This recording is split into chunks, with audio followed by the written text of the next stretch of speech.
Chakan police ठाण्याच्या हद्दीतल्या चिंचोशी इथं गोळीबार झाला। बहुळ इथं दरोडेखोरांनी पोलिसांवर गोळीबार केला। पोलीस उपायुक्त शिवाजी पवार यांच्यासह एक पोलीस उपनिरीक्षक यामध्ये जखमी झालेत। स्वसंरक्षणासाठी उपायुक्त पवार यांनी दरोडेखोराच्या पायावर गोळी मारली। चाकण पोलीस ठाण्याच्या हद्दीमध्ये रात्री हा थरार घडला। आरोपी चिंचोशी गावामध्ये दरोडा टाकणार होते।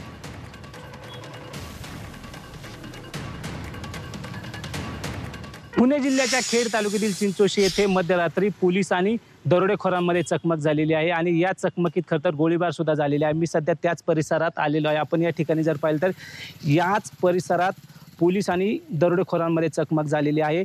रात्री चिंचोशी परिसरात दरोडेखोर दरोडा टाकण्याच्या बहाण्याने आले होते आणि याची माहिती चाकण पोलिसांना कळताच पोलीस या ठिकाणी या दरोडेखोरांना पकडण्यासाठी आले। यावेळी दरोडेखोरांचा दरोड्याचा प्लॅन फसल्यानंतर दरोडेखोरांनी पोलिसांवरती कोयत्याने हल्ला केला आणि या हल्ल्यामध्ये पोलीस उपायुक्त शिवाजी पवार आणि सहाय्यक पोलीस निरीक्षक प्रसन्न जराडे गंभीर जखमी झालेले आहेत आणि यानंतर पोलिसांनी प्रति हल्ला म्हणून दरोडेखोरांवरती गोळीबार केला आणि या गोळीबारामध्ये एका दरोडेखोराच्या पायाला गोळी लागलेली आहे आणि एक अल्पवयीन दरोडेखोर सुद्धा पोलिसांनी ताब्यात घेतलेला आहे। 2 दरोडेखोरांना पोलिसांनी ताब्यात घेतला असून याच दरोडेखोरांनी आठवडाभरापूर्वी चिंचोशीच्या जे काही गाव आहे त्या गावाच्या बाजूला असणाऱ्या बहुळ गावामध्ये दरोडा टाकला होता। दरोडा आणि चोरीच्या घटनांमध्ये वाढ होत असून या दरोडेखोरांना आणि चोरांना पकडण्याचं मोठं आव्हान आता पोलिसांपुढे असणार आहे। हेमंत सापुडे, झी मीडिया, चाकण, पुणे।